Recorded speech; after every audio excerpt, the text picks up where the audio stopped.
Napakanabang sa gatas kaysa guya. Ah, ganun po. Oo, subok ko na nung ako hindi nagagatas eh. Mhm. Pag nakaisang taon ng guya merong 35 lang. Pagbibili sa inyo.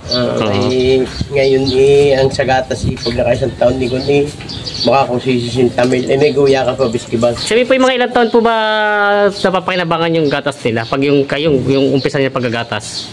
Mga ilang buwan pala? Pinaka-madali sa akin. Ilang litro po nakuha niyo pala sa isang araw? Depende sa kalabaw. Meron diyang nakakawalo, 7. Sa isang araw lang po yan? Kung sakali po may gustong bumisita, okay lang naman. Okay lang. Pag magkukuha ng informasyon sa kanya, tapos titingin yung design ng kami picture-picturean. Yun pala. Open naman pala si Kuya dito. Magandang araw mga Talongs TV. Tayo po ay bumisita ulit dito sa isang mga, ano po tawag na dito, sa mga gatasang mga bupalo po, no? Si Sir, ano pa kanin, Sir? Sir Pasio Alagar. Si Sir Pasio Alagar. At siya po ay binisita natin dito sa may Mabalor, Rosario, Batangas. At siya po ay merong mga bupalong ginagatasan dito. At tayo po ay nagtanong ng ilang impormasyon lalong sa pag-aalaga ng ganito. Kung paano nga ang paraan ng paggagatas at paano ang kitaan sa ganitong bupalo. Kaya samahan niyo ako sa ating video sa araw na ito dito sa ating farm visit dito sa Rosario, Batangas. Kaya sama-sama tayo manood sa video natin sa araw na ito. Ito po yung kay Sir Nan. Ito po pala yung mga dumi ng hayop dito yung nilalagay. Dumi ng kalabaw. Oo. Yabono. Sa napier nyo po. Para pong medyo nakalbo ng napier nyo ngayon. Alay, tag-araw Tag-araw. Nalagyan ko nga ng ito po. Ito na pala pinakabuno nyo dito. Yan kaysa bibilhin mong fertilizer. Ito po ganito. Yan pagkaka-harvest mo, direksyon ulit. Oo. At kasi po lupa din siya, ano? Pag fertilizer, pagka-harvest mo yung lipas na ulit, maglalagay ka na ulit. Ito po tuloy-tuloy na siya. Dire-diretso na yan. Tuwing tag-araw, pinalalagyan ko yan. Oo. Yun pala. Pinalalagyan ko. Inuupa ko, nabubuha ko dyan. Malapit naman po, nandito lang ano niya. Yan. Malaki pala ang pakinabang sa inyo talaga dito ng pag-aalaga. Ito po yung mga panak nyo na to. Mga panak na yan. Paano po ito, matanong ko lang po sa inyo, ito po yung pinapasuso nyo pa sa mga bupalin? Pinasuso pa. Kaya lang hindi siya ganun karami po ang ano. Yung matira ko sa paghihilis, yung kanya. Po. Basta pagkatapos yung maghilis, sila naman nilanan niya. Pagkakalipas ng 2 oras, yan naman. Naman pala. Yung may gatas na ulit. Ang maganda po nito, nakikinabang kayo, may anak na sila. Nakikinabang pa rin kayo sa gatas. Malakat pa kanabang sa gatas kaysa guya. Ganun po. Subok ko na nung ako hindi nagagatas eh. Pag nakaisang taon ng guya merong 35 lang. Pagbibili sa inyo. Ngayon ang sa gatas pag nakaisang taon ni Gun baka kung sisisinta mil, may guya ka pa biskibag. 60,000 po palang kaya sa isang taon nito sa isang kalabaw. Sa isang kalabaw. Sa isa lang po yun. Sa gatas. Malaki nga rin palang talagang kinakita sa mga bupalo. Ang matanong ko lang po, ito po ilan ang ginagatas niya dito? Halos lahat po ito nandito. Lahat ito ginagatasan ko narito. Ilan po itong ulong alaga niya dito ngayon? 4 ito narito. 14, marami rin pala. Nahihina na lang gumatas at matanda na, yung matanda na pagkakaanak. Parang medyo magugulang na nga po kita sa mga itsura nila. Saka yung mga isang tao na ng kaanak niya. Kumbaga po patapos na din. Parang sa tao po, kumbaga nag-iedad, bubutis na ulit at pabubutaw na. Yun pala. Mga buntis na. Sabi po yung mga ilang taon po ba napapakinabangan yung gatas nila? Pag yung umpisa niya paggagatas? Mga ilang buwan pala? Pinaka-madali sa akin 7 buwan. 7 buwan po? Nagagatasan. 7 buwan pong gatasan sa tuloy-tuloy. Pero ito po siyempre, ang ganito, kailangan niya po muna mabuntis bago... kailangan yung mapaanak bago gatasan ulit. Ang aking kalabaw ng mga yan, kahit buntis na tuloy ang aking paghihilay. Pag yun wala ng 1 litro ang akin nakukuha, tingin-tigilan ko na. At lugin ako sa pakain. Po, pag ganun. Ibig sabihin po ito talagang kailangan sa isang bupalo, sa isang araw, kailangan magkaroon kayo ng mga ilang litro po nakuha niyo pala sa isang araw? Depende sa kalabaw. Meron diyang nakakawalo, 7. Sa isang araw lang po yan? Oo. Kaya pala, ano po? Kaya na rin, kalaksan na rin. Ito po. 8 litro po. Oo. Yun namang iba ay mahina, mayroon marami, 5, gaya na rin Tagalog. Ito pala, meron din pala kayong Tagalogin, ano? Mga mistiso, kung tawagin na mistiso na lang. 5 lang yan. Ako lang natutuwa, diyan taon-taon hinanganganak. Yun po ang inano niya. Ito pala meron din lang napahalo dito. Ibang kita naman sa sungay at sa itsura niya. Ang ganito pala mga mistiso ay nagagatasan din. Nagagatasan din. Yun nga Nung yung aking native inadya pa higigin ko, kaulot ang pagkagatas, ginatasan ko din. Ano, kaya lang hindi po gano'ng karami? Ay, nakakalima rin. Nakakalima din? Oo, native yun. Pwede naman pala. Pwede. So ito pong ganito nyo po pala, ito ay sa mga ilang taon, yung edad niya po sa edad niya, hanggang ilang taon kaya siya pwedeng maggatasan yung ganito mga bupalo? Sa inyong experience? Ay, hanggat nanganganak yun, pwedeng gatasan. Hanggat nanganganak po? Oo. Wala naman siya limitasyon? Wala. Pag tumigil na lang, yun na lang? Pag hindi na magbuntis, di titigil na yun. Oo. Kumbagay... Kal na. Kumbagay pangkatay na siya? Oo, pangkatay na. Ilan na naibinta kong gano'ng pangkatay. At least po, kita pa rin kayo, no? Hindi na sila mabuntis. Hindi po ba yung tinatawag nila nagmamatsura? Ayun na. Ayun ang nagmamatsura. Ayun ang nagmamatsura. Pag nagmatsura na talaga, hindi na mapapakinabangan po yun. Yung ako'y pagbabago ng gagatas, ito na yun. Kaya mabilis ako nakapagpadami ng gata, ng kalabaw. Eh pag ako'y nakabalita nung may pinagbibiling may anak, palaw, ala, bisiki ko pa ang pira, kinukuha ko at mabili ko na. Ay, di diretso gatas na rin po, pag may bago anak, oo. Pagkabili ko Gatasan. kailangan po kasi bibilahin ko na yun. Yun pala yun. Yung mga buntis, nabibili ko, hindi ako tuwan-tuwan, nakakabili ako ng buntis. Kumbagay talagang diretso gatas na, kumbagay may pakinabang na agad, ano po? Ako'y nag-umpisa pagkagatas 2012, April 10. Ay, hindi pa ako natigil kung hindi na mag-pandemic. Matagal na po. Well, may 11 years na po, no? Matagal na pala. Talagang... 11 years. Talagang, kaya lang, wala pa rin masabi kung mga anak ay nag-aaral. Nag-aaral, kumbaga. At least po may pinagpupuntahan ng perang kinikita nyo. Yung pala kumbaga po kayo po pinakauna dito, hindi naman? Hindi naman. Meron pa rin nauna sa inyo? Gusto ko ako second batch pa eh. Yun po ang ano. Sila ay nag-umpisa noon 2011. Yung palang kumbaga nauna-una na sila isang taon sa inyo. Kumbaga kayo kung sa kayo professional na rin sa paggagatas ng ganito mga bupalo. Ako nga yung pinapapag-seminar dati ng taga-PCC. Ako yung ayaw sumama. Ako'y walang paniwala nung primero. Kaya ako hindi sumama. Ayun yung sabi ko lang sa kanila. Pag ako'y nakakita ng gagatas, ako'y papagawa ng minsan. Kaya ko rin yan. Sa pulbata yung kabihasa ko yung kalabaw at kakay. Kaya ko rin yan ako. Hindi ako nga sumubok. Ako'y magkaroon ng anak na kalabaw. Hindi. Yung akin nung unang ginatasi ko na yung kakasyam na litro. Abay, ang galing po, no? Matanong ko naman po, paano naman po ang usap niyo naman sa yung binibenta niyo ng kumukuha dito ng gatas? Paano po yung per litro? Magkano po ang bili nila sa inyo? Ay, 80. 80 po isang litro? Mahal na rin pala po, ano? Yung class B, 75. Meron po, paano po yung ibig sabihin na class B? Ay, yung gusto ko yung mahina klase. Oo. Kumbaga hindi sa inyo ganun purong-puro ano. Dito, quality. Yun pala. Yan pong ni sir. Ito pala, pero parang po napansin ko sa inyo dito, yung mga bupalo niyo medyo magugulang na lahat halos po, ano? Hindi pa rin naman. Hindi pa rin. Ang magulang dyan, aray. Ito. Aray. Ito. Malalaki talaga po. Ito po nandito. Ito. Ayan. Ano po pa kayo dito sa mga... Hindi, may feeds din. May feeds din po. Katulad dito, parang puro dayami po. May dayami ito. Hindi yan ang feeds. Kasi po, parang hindi ba kasi tuyo ang dayami eh. Kaya nang ginagawa nyo para hindi siya, kasi parang pag tuyo ang damo, parang hindi siya makakuha ng maraming gatas. Walang katas. Oo. Niyadami tubig. Tubig na lang po. Sa tubig na lang. Yun pa lang nila, sir. Mamaya tubig. Ito yan ang tubig nga. Oo. Nakapangain ng tuyo ay mahuhaw yan. Oo. Yun pa lang pinakaano nyo. Tapos po may sinasalit din kayo din sabi nyo mga pagkain na iba pag yung... Yung bagaso. Ano po yung yung nakita ko... Bagaso ng beer. Soya po. Soya. Yun pala. Yung pala pinagtanggalan po, may pinagpigaan. Yung pala talaga ng bagaso. Oo. Sabi po, ito wala naman kayong, kumbaga, para magtuloy-tuloy yung gatas niya, wala naman kayong mga tinuturok na wala talaga. Ano lang, yung vitamins. Purga. Yun lang po. Kumbaga, wala siya maintenance na iba. Wala maintenance. Oo. Ano pong mga purga nyo kalimitang ginagamit? Balbasin. Tapos po yung vitamins naman. Yung EDE. EDE po. Ano kayo na rin po nagtuturok? Kami na rin. Kayo na rin. Kami na rin.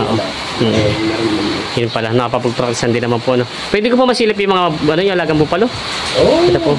Ang dami. Malalaki po yung mga, yun po, no? Halos talagang, ito po lahat. Ito pala may maliliit, oh. Marami pala po kayo dito mga maliliit. pag tinawag na ulila, hiniwalay na talaga siya, no? Ito hindi na po pinapagatas to, hindi na. Hindi na. Malalaki na ito, no? Oo. Ipits lang na yung Oo. binigay dyan. Kumbaga mga buhay na sila. Yung buhay na yan. Ito po, pag sa iba po ikita, dito nakikikita ng malaki-laki pag na ano, no? Ipaiiwi ko yan. Papaiwi niyo po. Ano po ito? Puro lalaki. Hindi, may babae rin. Babae din. Papaiwi nila. Kumbaga, pag puno na tong koral nyo, dun sa labas nilalabas nila din. May paiwi pa po kayo sa iba? Marami. Marami pa po. Ibig sabihin, Sa 20 pa. iba pa rin po yung nandito sa koral. Ito ba ang sa akin? May iba po, kuya, yung sa baka, may alaga kayong baka. Meron din. Meron din. Sadya kayo. Isang babae, isang lalaki yun. Doon pa sa may bukid doon, ano po. Kumbaga po, sadya kayo pala laki sa bukid. Alaga ng height. Yun pa lang. Wala pa akong 10 taon ni Gaya na ang aking Hanap buhay. trabaho. Halos hindi na nga nakapag-aral. Hindi na rin. Kaya dito na rin talaga, ano. Grade 6 lang yung natapos. Nagkay pa rin. Lumalam na alam na kalabaw ko yung naroon pumasok. Dito na rin po kayo nag-focus. Matanong ko lang po, ito mo lang po tanong ko, siyempre marami mag-interest sa inyong kulungan. Ano pong sukat nito? Ano kayang, nito, yung luwag niya po? 5 feet. 5 feet po. Ano ba? Tapos po yung haba niya, 7 feet. Ito daw po ay sabi ni Kuya, ito daw ay haba nito ay 5 feet. Tapos po yung haba niya ay 7 feet. Tapos po ang laman po nitong coral nyo ay 23. Ay, meron pong isang parang, ito siguro nabawasan ng isa, ano?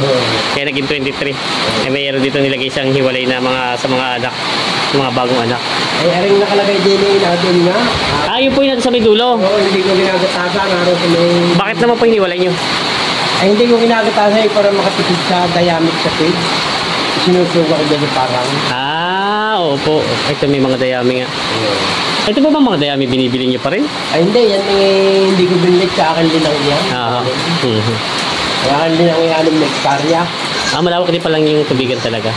Kumbaga may pansupply ito kasi sa pagkain ng mga baka. Yung pag-summer na gano'n, kailangan may dayami.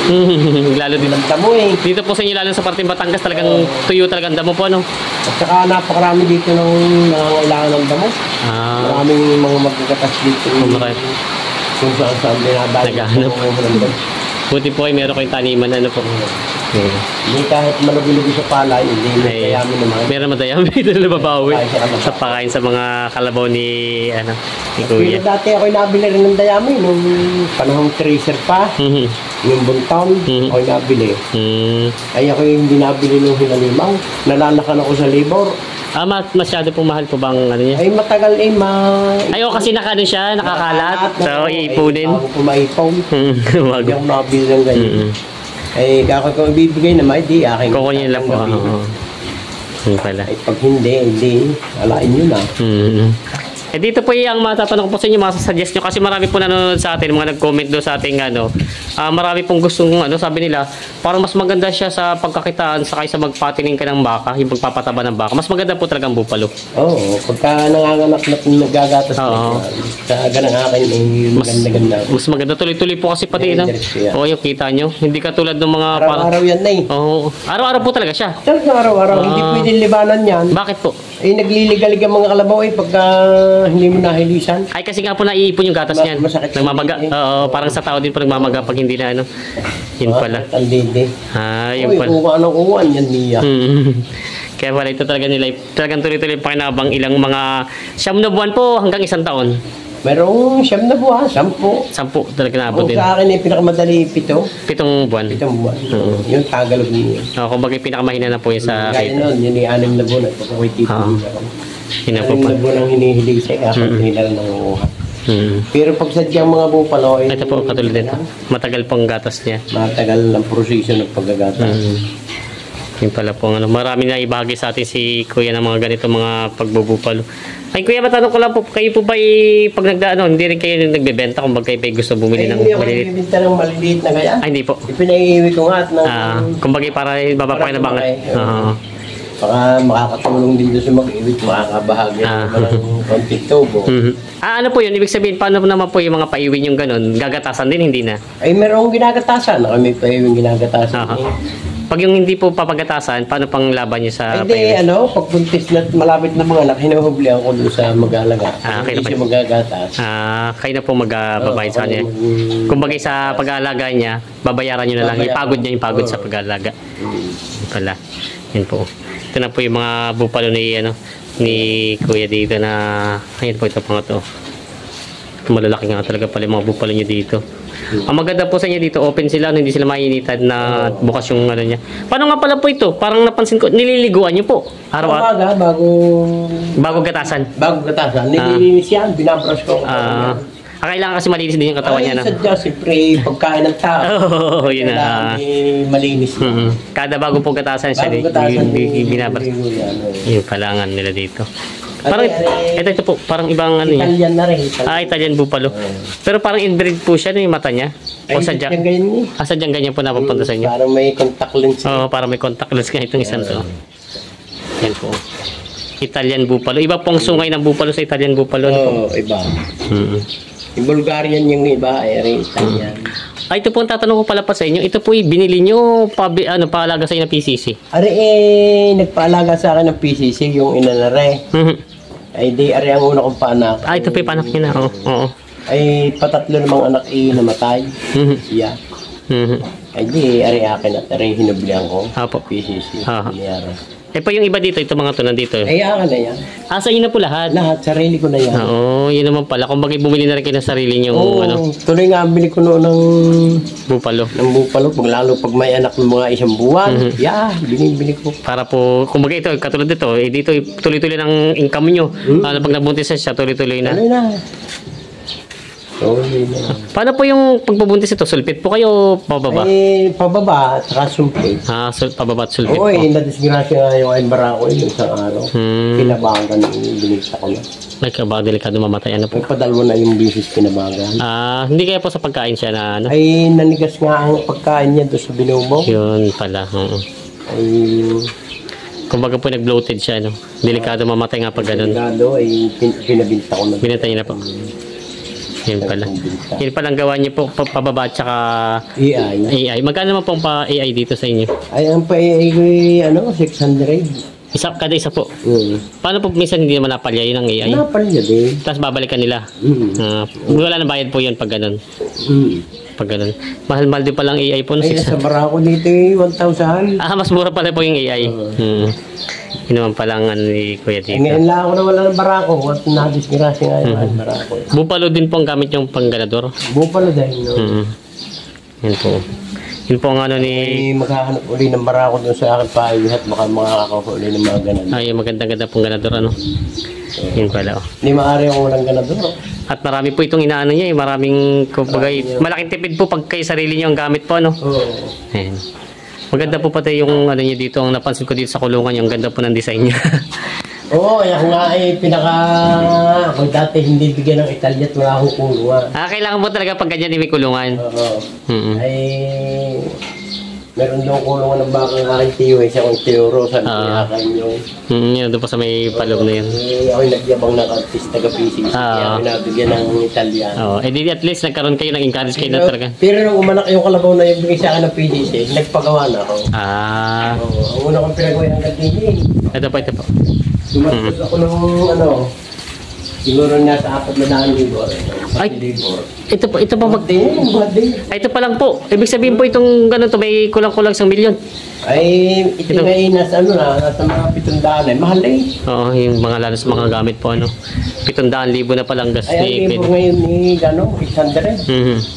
Ay, ang materialis pa. Kapo yung pinakaano niyo Yun po. Ay, panay namang upat ako hindi maalam maggawa. Ang kaganda po pala pati dito sa inyo napansin ko sa inyo mga ganitong alagang hayop. Wala pong tapon kasi yung kanina tinignan natin din yung mga tayo nila pinalagay sa pangabono. Tapos ginagatasan niyo sila. Tapos pag medyo tumaba na naging matsura, pangkatay naman. Yun. Kaya wala silang sayang ang mga yung akin pa-iwing ginagatasan pinasok ko doon sa akin mag-iwi ng ang bahanggihan namin ng sagata si 60-40. Kanina po yung sa inyo yung Akin ang 40. sa kanya 60. Kumbaga ipapaboran siya. Pinalaman ko siya. Oo. Siya, Siya nag-aalaga po yun. siyang natarbaho. Oo. Yun pala nga. Pero sa anak, kami hati. Hati po kayo pag bininta. Pag bininta. Oo. Pero parang nabanggit niya po, parang inuublihan niya pag gano'n, kinukuha niya na binabayaran niyo lang siya. Binabayaran Kung magkano ang ano. Yung legal na presyo, Oo. yung hinuhublihan ko. So, halimbawa, kaya na mamimili 60. 60 Parang yun. na pinalalabisan ko pa, kaunti. Kasi hati naman po pati yata kayo doon, hati kayo sa Hati kami dun sa ganang tubo. Yun pala maganda po, para hindi rin madala yung mag-aalaga nyo. Wala, pagkadami nga nag-aabang na yung gula. Ito po, dami Ako nga. maliliit pa, hindi ko maaaring ilabas. Dami nga nito. Wala, maliliit pa. Ito po ilan ang babae dito? Hindi ko matandaan kung may ilang babae din. Pare ko yung lamang ang babae din. Di maganda po pala at maganda-gandang panabang ano po. At kung lang mga babae.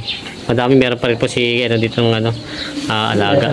Oo, yung 5 po nandun.